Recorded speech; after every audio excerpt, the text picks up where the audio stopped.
প্রিয় দর্শক, আপনারা দেখছেন এনবিটিভি। আজ আমরা এমন একটি জায়গায় উপস্থিত হয়েছি, বহু প্রাচীনতম সৈয়দ গাজী মোবারক শাহের দরবারে। বাংলার 17 শ্রাবণ উদযাপন উপলক্ষে তাঁর মৃত্যু দিবস।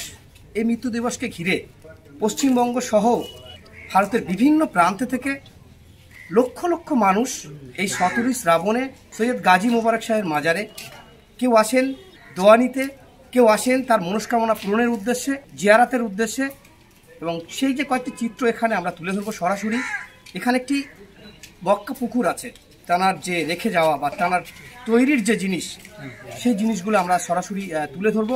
আমরা এমন একজন ব্যক্তি পেয়েছি, তানার এখানেই তানার বাড়ি, এবং তিনি গাজী সাহেব সম্পর্কে তানার পূর্বপুরুষ থেকে যেটা জেনে এসছেন, আমরা তানার থেকে জেনে নেব। এই পুকুর সম্পর্কে যদি আপনি একটু বলেন। এটা হচ্ছে গাজী সাহেবের বহুত পুরনো, যখন বাবা জীবিত ছিল তখন গাজী বাবা মদন রায় চৌধুরী ওনাকে বলেছিল, ওনার এক কামনা ছিল, সেই কামনা পূর্ণ হয়ে যাওয়ার পর ওনাকে বলেছিল মদন রায় চৌধুরীকে যে তুমি আমার এখানে একটা পুকুর কাটিয়ে দেবে। সেই পুকুর মদন রায় চৌধুরী কাটিয়ে দিয়েছিল।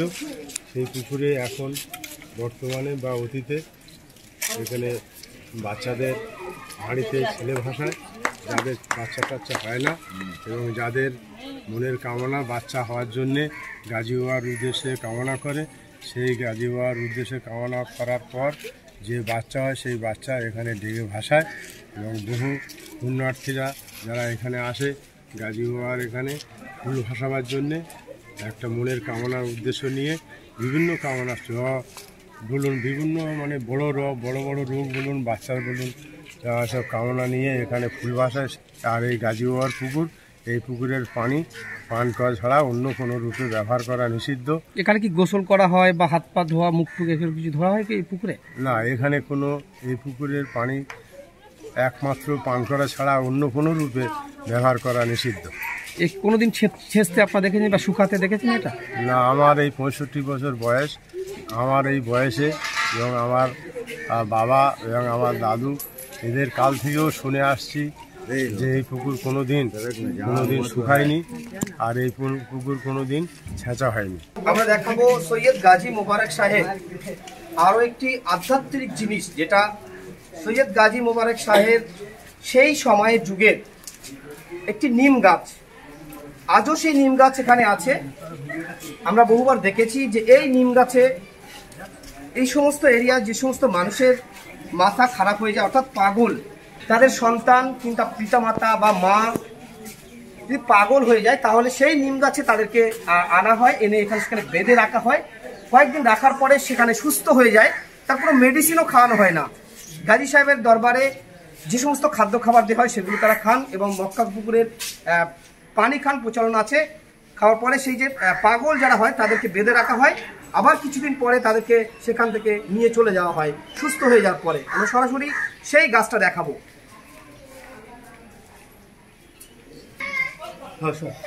আমরা জেনে নেব এই গাছ সম্পর্কে তার মুখ থেকে একটু।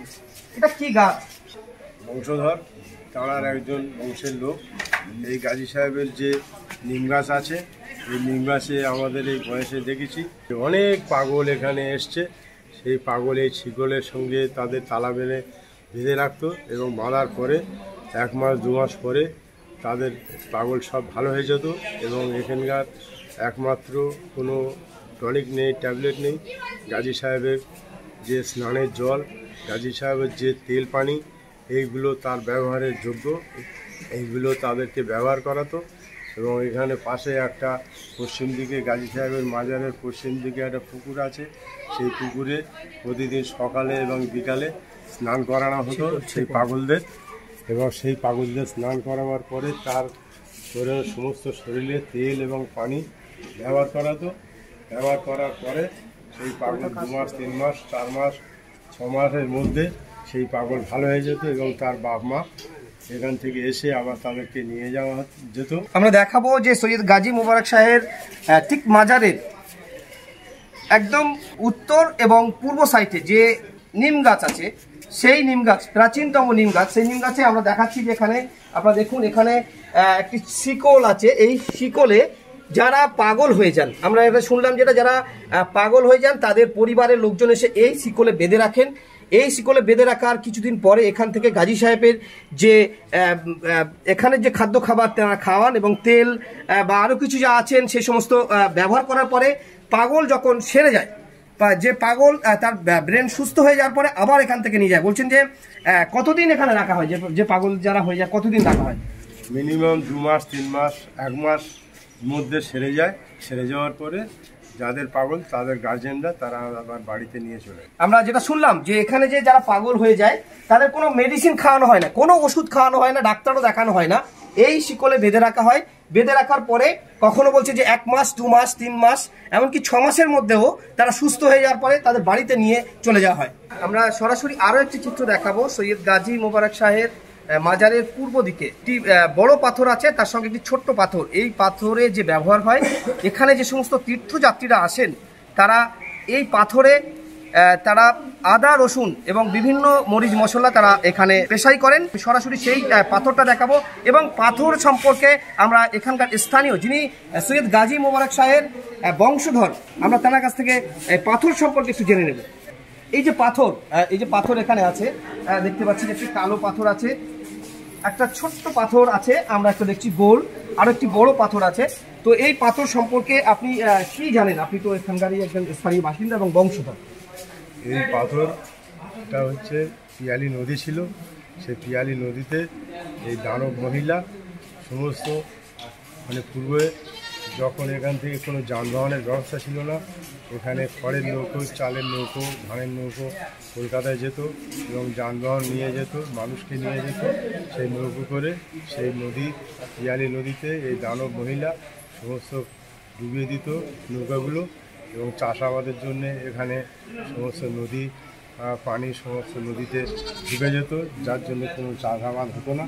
সেই চাষাবাদের না হওয়ার কারণে গাজী বাবার এখানে সমস্ত হিন্দু মুসলমানরা এসে বাবাকে ধরে।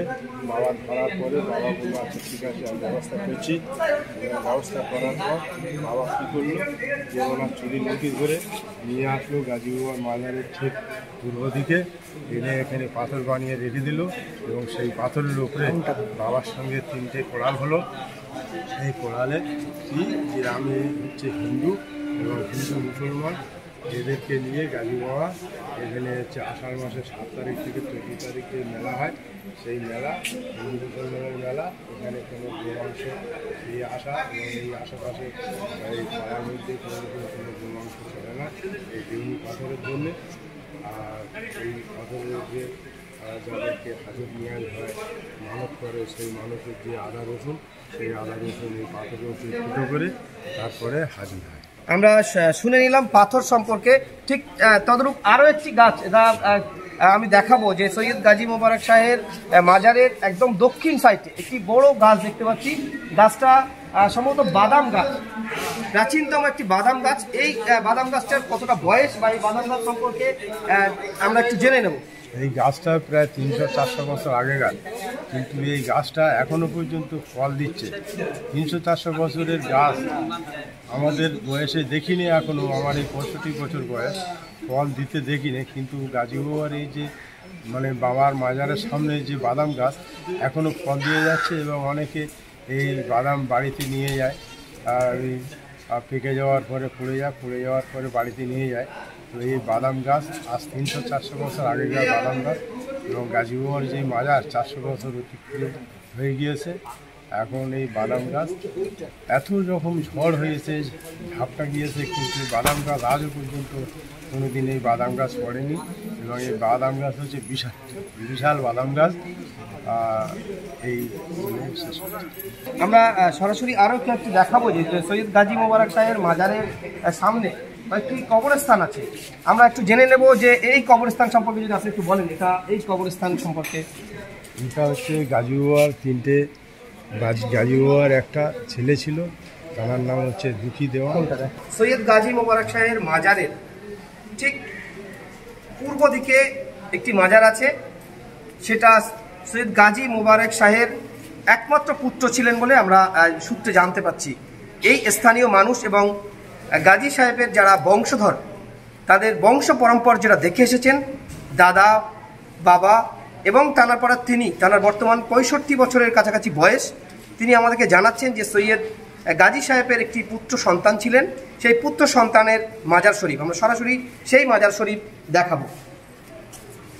গাজী সাহেবের একমাত্রই ছেলে, গাজী সাহেবের ছেলের নাম দুঃখী দেওয়ান।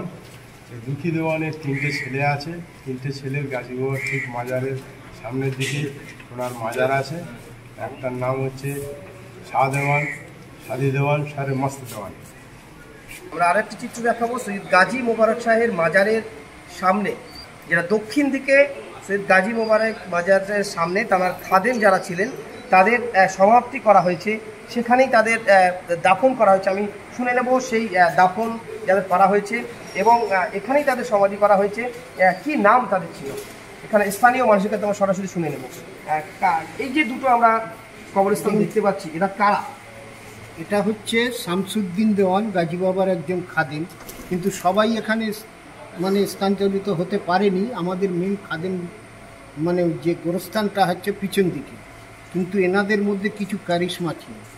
ইনি যিনি এখানে শুয়ে আছেন শামসুদ্দিন দেওয়ান, এখনও পর্যন্ত মাছ খেতে গেলে যাদের গলায় কাঁটা ঢুকে যায় অনেক সময়, সেই কাঁটা তারা এসে এখানে বললে তাদের গলা থেকে কাঁটা আপনি নেবে, মানে এখানে এসে শুধু বলতে হবে যে আমার মাছের। হ্যাঁ, এই কারণে এনার সমাধিটা এখানে করা হয়।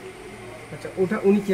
উনি হচ্ছেন বরখান গাজী। ওটা সুন্দরবনের ব্যাপার। তানার একটা নাজার গাঁ, যেমন বসপাকের একটা নাজার গাঁ এখানে আছে, বরখান গাজীর একটা এটা। শেষ পর্যায়ে যেটা সরাসরি আপনাদের দেখাতে চলেছি, সৈয়দ গাজী মোবারক শাহের দরবার শরীফ।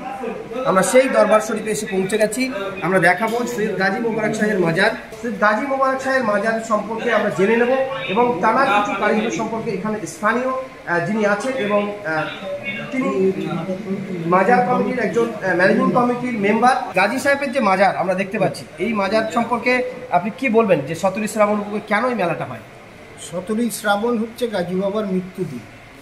যত পীর অলিয়া উলিয়া আছে প্রত্যেকেরই মৃত্যুদিনে একটা করে উরুস হয়।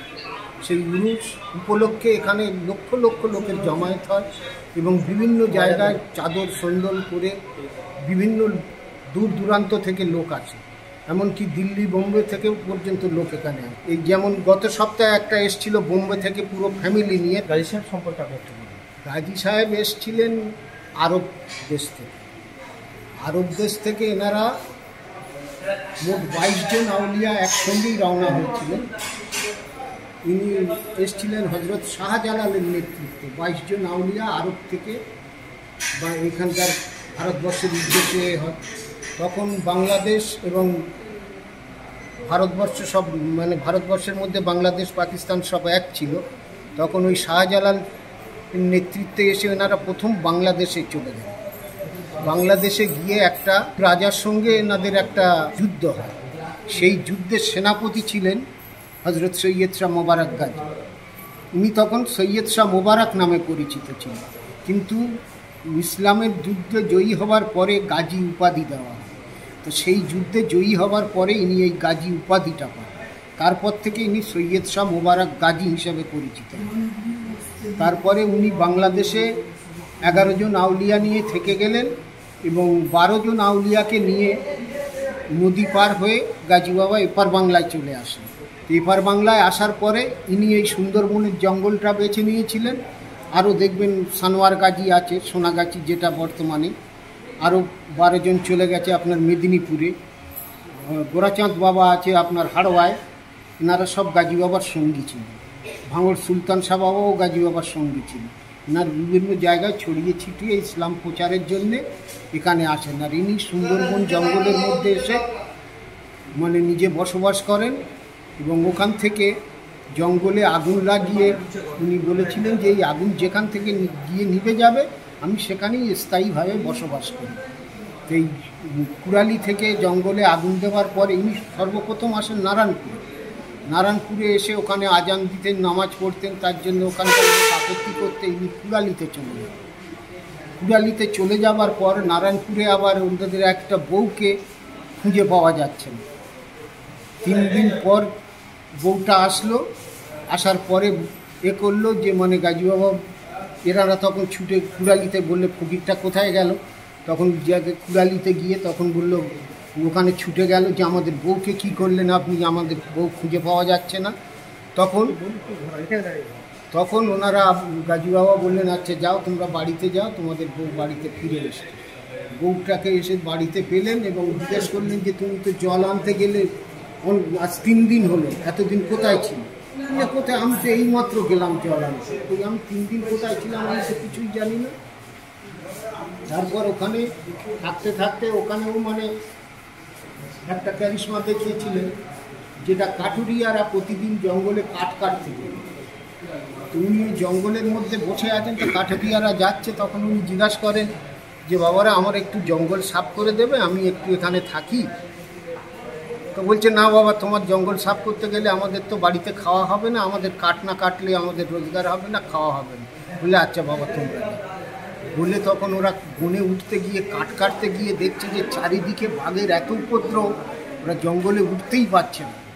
তখন ফিরে এসে সবাই বলল যে ঠিক আছে, ফকির সাহেব যখন বলছিল ওনার একটু পরিষ্কার করে দিয়ে আমরা চলে যাই। তা পরিষ্কার করছে, এমন সময় উনি একটা ছোট্ট ছোপা হাঁড়িতে দেখে মানে কাঠ জ্বালিয়ে কি করছে। তো সবাইকে বলল, বাবা তোমরা করে নাও, গোসল করে নাও, চান করে নাও, নিয়ে কিছু খাওয়া দাওয়া করে যাও। ফকির সাহেব এইটুকু হাঁড়িতে ভাত করছে, আর আমরা এই 40 জন লোক, আমাদের কি খাওয়া? বলে আচ্ছা ঠিক আছে। উনি যখন বলছে চলো ওই নদীতে চান টান করে গিয়ে সবাই বসছে, বসার পরে সেই 40 জনের খাইয়ে উল্টে আদর বাড়ি বললে, তোমাদের বাড়িও তো রান্না হবে না, তোমরা বাড়ির জন্যও ভাত নিয়ে। এই দেখে ওই 40 জন সর্বপ্রথম ওখানে ইসলাম গ্রহণ করে, যে না ইনি জাতা ফকির নন, ইনি এ লোক কামেল লোক। সেই জন্যে ওখানে এইভাবে উনি প্রচার করতে, ওখানে থাকতে থাকতে ওই জঙ্গলে আগুন দিয়ে এখানে এসে নিভে যায়। নিভে গেলে তারপরে এখানেই স্থায়ীভাবে ওনার সমাধি। তারপর এনার সঙ্গে মদন রায় চৌধুরী, যিনি এখানকার জমিদার ছিলেন।